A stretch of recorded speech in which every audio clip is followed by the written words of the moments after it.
Amberpet division 83 వార్డులో పాదయాత్ర చేస్తుంటే విశేష స్పందన లభిస్తుంది. భారతీయ జనతా పార్టీకి మొత్తం గ్రేటర్ హైదరాబాద్లో పట్టం కట్టడానికి ఈరోజు జనాలంతా కూడా సిద్ధంగా ఉన్నారు. ఈరోజు ఎక్కడ పోయినా కూడా బీజేపీకి ఓటేస్తామని చెప్పేసి జనాలంతా చెప్తున్నారు. అంబర్పేట్ డివిజన్లో ఈ గల్లన్నీ కూడా నీట మునిగిపోయినాయి. ఏ ఒక్క నాయకుడు టీఆర్ఎస్ నాయకుడు రాలేడు, ఎవరు కూడా రాలేరు. తర్వాత డబ్బులు ఇచ్చే రోజు మాత్రం అందరూ టీఆర్ఎస్ నాయకులు వచ్చి వాళ్ళ జోబులు నింపుకున్నారు. ఈరోజు అంబర్పేట్ డివిజన్లో కిషన్ రెడ్డి గారు గత 15 సంవత్సరాలుగా అభివృద్ధి చెందింది, కానీ 2 సంవత్సరాల నుంచి మొత్తం కుంటిపడిపోయింది కిషన్ రెడ్డి గారు లేకపోవడం వల్ల. ఈరోజు నాకు ఓటేస్తే నేను కిషన్ రెడ్డి గారి స్ఫూర్తితో నేను మొత్తం ఎక్కడ ప్రాబ్లమ్స్ ఉందో అన్ని క్లియర్ చేస్తానని చెప్పేసి నేను హామీ ఇస్తున్నాను. ఈరోజు అంబర్పేట్ డివిజన్లో మేము పాదయాత్ర మొదలుపెట్టాము.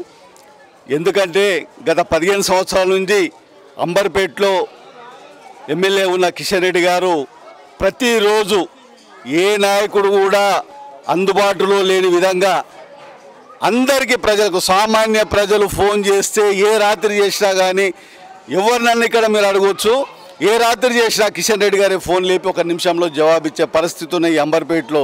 ఇవాళ స్థానిక ప్రజాప్రతినిధులు అంటే ఎవరో తెలియని పరిస్థితులు ఉన్నాయి. అలాంటి పరిస్థితుల్లో 2 సంవత్సరాలు కిషన్ రెడ్డి గారు కేంద్ర మంత్రిగా ఓడము, ఈ దేశం సంబంధించిన అనేక బాధ్యతలు అతని మీద ఉండడం వల్ల స్థానికంగా ఇక్కడ కొద్దిగా గ్యాప్ రావడం జరుగుతున్నది. ఆ గ్యాప్ను మనం తిరిగి పూడ్చాలంటే స్థానికంగా బీజేపీ కార్పొరేటర్ని గెలిపించుకుంటే అతని అడుగుజాడలలో, అతని సూచనలతో ఈ డివిజన్ అభివృద్ధి చెందడానికి చాలా అవకాశాలు ఉంటాయి. అది దృష్టిలో పెట్టుకొని అంబర్పేట ప్రజలు ఒకసారి గుర్తుంచుకోవాలి. ఎందుకంటే ఎమ్మెల్యే టీఆర్ఎస్, మంత్రులు టీఆర్ఎస్, ప్రభుత్వం టీఆర్ఎస్ ఉంటే వాళ్ళ ఇష్టరాజ్యంగా అవుతుంది. కాదు, ఒక కార్పొరేటర్ పక్కలో బల్యంలాగా ఉంటే భయపడుకుంటూ వాళ్ళు కూడా పోటీ పడి పనిచేయడానికి అవకాశం ఉంది. లేకపోతే ఆ కార్పొరేటర్ రేపు టీఆర్ఎస్ అయితే ఎమ్మెల్యేని అడగండి, అతను గడప కూడా దాటడు, పనిచేస్తే నెక్స్ట్ ఇయర్ టికెట్ దొరకది. కాబట్టి ఆయన అడుగుజాడల్లో నడిచి ఆయన చెప్పినట్టు వ్యక్తి కంటే ప్రజల సమస్యలను పరిష్కరించుకునే వ్యక్తిని, అందులో బీజేపీ కిషన్ రెడ్డి గారు పెట్టిన అభ్యర్థిని గెలిపిస్తే స్థానిక ప్రజలకు అతనిలాగానే ఉండి అభివృద్ధిలో అతని కష్ట సుఖాల్లో పాల్గొంటుంది. కాబట్టి ఇక బీజేపీ అభ్యర్థి యశ్వంత్ గారిని గెలిపించవలసిందిగా ఈ అంబర్పేట డివిజన్ ప్రజలకు మరొకసారి విజ్ఞప్తి చేస్తున్నాను. ఇక్కడ స్థానికంగా 10,000 అనే ఒక అమౌంట్ను ఆశపడి ఏదన్నా తప్పుడు నిర్ణయం తీసుకుంటే 10కి మళ్ళీ 20,000 ఈ టీఆర్ఎస్ ప్రభుత్వం వసూలు చేస్తుంది. లాస్ట్ టైం కూడా వాళ్ళు నల్ల బిల్లు, కరెంట్ బిల్లు, ఇంటి ట్యాక్స్ మాఫీ అని చెప్పి ఒక్కొక్కరికి 1,000 రూపాయలు నెలకు 15,000 వేసారు. కాబట్టి అది దృష్టిలో పెట్టుకొని ఈసారి తగు విధంగా జాగ్రత్తతోని బీజేపీ కమలం పువ్వు గుర్తుకే ఓటేసి యశ్వంత్ గారిని గెలిపించండి. నేను కేసీఆర్ మాటలు సాధ్యమయ్యేదని మీరు అడగడం, నేను చెప్పడం ఒక జోక్ లాగా అనిపిస్తుంది. ఎందుకంటే ఆయన చెప్పిన అసెంబ్లీలో చెప్పిన మాటలే నేను చెప్పలేదు అంటాడు, ఎలక్షన్లో చెప్పిన మాటలు ఒప్పుకుంటాడు. ఆయన ఆన్ రికార్డు ఒక చట్టసభలో మాట్లాడిన మాటలనే నేను మాట్లాడలేదంటారు. ఇంతకుముందు టీవీలు లేకుంటే దూరదర్శన్లో చూపించకపోతుండ్రి, ఇప్పుడు మాట్లాడిన మాటలు సోషల్ మీడియాలో ఒక సెకండ్లో బయటకు వస్తున్నాయి. అది పక్కకు పెట్టి చెప్తేనే ఆయన పట్టి లేనట్టు ఆయన నిమ్మలంగా వండుకుంటాడు. ఇక ఆయనకి ఏం చెప్తాం, దాన్ని చెప్పి వేస్ట్ ఆయన గురించి చెప్పడం వృధా. భారతీయ జనతా పార్టీ యువతకు ప్రాధాన్యం ఇస్తూ చదువుకున్న విద్యావంతులకి ప్రజా సమస్యల్ని పరిష్కరించే నాయకులకే ముందుకు తీసుకొస్తుంది. కావున మా అంబర్పేట నుంచి యశ్వంత్ గారికి ఇచ్చినందుకు మేము సంపూర్ణ మద్దతుతో 100కి అత్యధిక మెజారిటీలో గెలిపించుకుంటామని తెలియజేస్తూ, అలాగే కిషన్ రెడ్డి గారు గత ఎమ్మెల్యేగా ఉన్నప్పుడు ఎంతో పోరాడి నిధులు తెచ్చి ఈ యొక్క అంబర్పేట డివిజన్ని పరిష్కరించినారు. నాలా సమస్య ముఖ్యంగా ఇక్కడ మోయిన్ చెరువు నుంచి వరద కింగ్ ప్యాలెస్ బాపునగర్ నుంచి మొదలుకుంటే మొత్తం డివిజన్ అంతా నాలతో నిండి ఉంటుంది. మోయిన్ చెరువు వరద ముంపు మొత్తం ఇక్కడికే వస్తుంది. దాన్ని ఇంతకుముందు వరదలు వచ్చినప్పుడు కూడా సమస్యను మొత్తం పరిష్కరించినారు. కానీ ఇప్పుడు వరద ఎక్కువ వచ్చినా కూడా ఈ వరదల్లో బురద రాజకీయం చేయడానికి టీఆర్ఎస్ గవర్నమెంట్ ఇప్పుడు ఎలక్షన్స్ని ముందుకు తీసుకొచ్చి ఆదరబాదరగా జిహెచ్ఎంసీ ఎలక్షన్స్ చేస్తూ ప్రతి వ్యక్తికి 10,000 ఇస్తున్నామని చెప్పి నిజమైన వరద బాధితులకు ఎవరికి 10,000 సహాయం అందించకుండా వరదలో బురద రాజకీయం చేస్తుందో మా ప్రజలందరూ గమనిస్తున్నారు. తప్పక బుద్ధి చెప్తాం వారికి. గోల్కొండ కిల్లా మీద కాషాయ జెండా ఎగిరేస్తాం. బండి సంజయ్ అన్న చెప్పినట్టు, మా కిషన్ రెడ్డి గారు చెప్పినట్టు మొట్టమొదట మార్పు మా అంబర్పేట రాజకీయంతో ప్రస్థానం మొదలవుతుంది. బీజేపీ అంబర్పేట రాజకీయం మొత్తం అంబర్పేట నుంచే ప్రారంభమవుతుందని తెలియజేస్తున్నాం. మేము ఖచ్చితంగా చెప్తున్నాము, వాళ్ళ అధికారులు వచ్చి వాళ్ళు ఖచ్చితంగా ఎంక్వైరీ చేసి పంపి ఉంటే అధికార పంపిణీ మంచిగా జరిగి ఉంటే జరిగేది. కానీ టీఆర్ఎస్ నాయకులు కమిషన్లకు కక్కుర్తికి పాటుపడి వరదలో ఎవరైతే నిజమైన బాధితులు ఉన్నారో వాళ్ళందరినీ పక్కన పెట్టి కేవలం టీఆర్ఎస్ కార్యకర్తలకే 10,000 ఇచ్చి కమిషన్ల బాబతుగా దాన్ని ఎలక్షన్ల కోసం కమిషన్లను చేసుకున్నారు. ఇంకా నిజమైన బాధితులకు వరద సహాయం అందలేదు. వారిని ఎలక్షన్ల తర్వాత పెట్టుకోమని నమ్మించి ప్రజల్ని మోసం చేస్తుంది ఈ కచరా ప్రభుత్వం అని తెలియజేస్తున్నాం. మా అధ్యక్షులు చెప్పింది నగర మేయర్ పీఠాన్ని దక్కించిన తర్వాత మాకు అధికారాన్ని ఇవ్వండి, మేయర్ సీటుని మాకు ఇవ్వండి, మేము ఖచ్చితంగా కేంద్ర ప్రభుత్వం కొట్లాడైనా తీసుకొని వస్తామన్నాడు. మా బండి సంజయ్ గారు చెప్పినట్టు బరాబర్ మేము మా మేనిఫెస్టో కట్టుబడి ఉంటాము.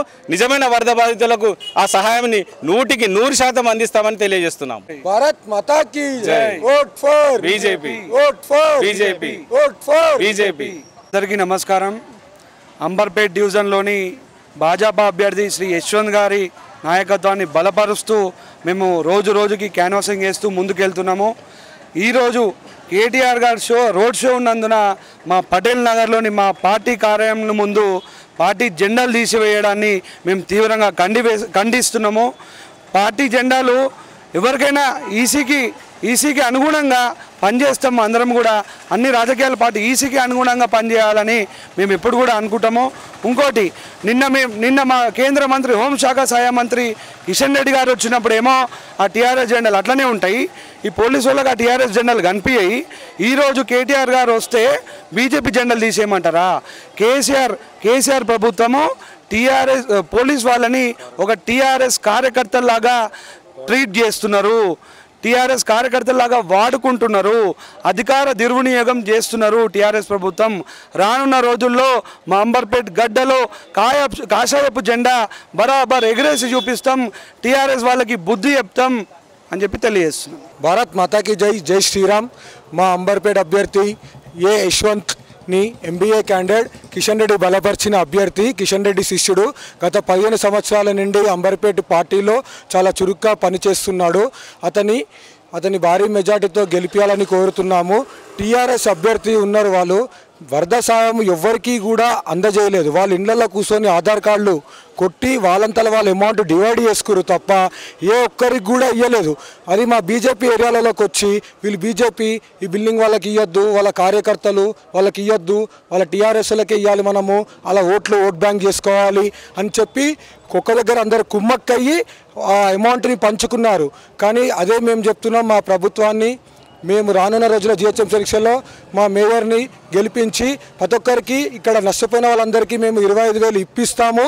రానున్న రోజుల్లో మా అంబర్పేట్ మా యువ నాయకుడు MBA క్యాండిడేట్ చదువుకుంటూ గవర్నమెంట్ అఫీషియల్తోటి వాడు మా ఫ్రెండ్ కొట్లాడతాడు, ప్రతి ఒక్కటి తీసుకొస్తాడు, నాలా సమస్యలు అన్ని ప్రాబ్లమ్స్ సాల్వ్ చేస్తాడు.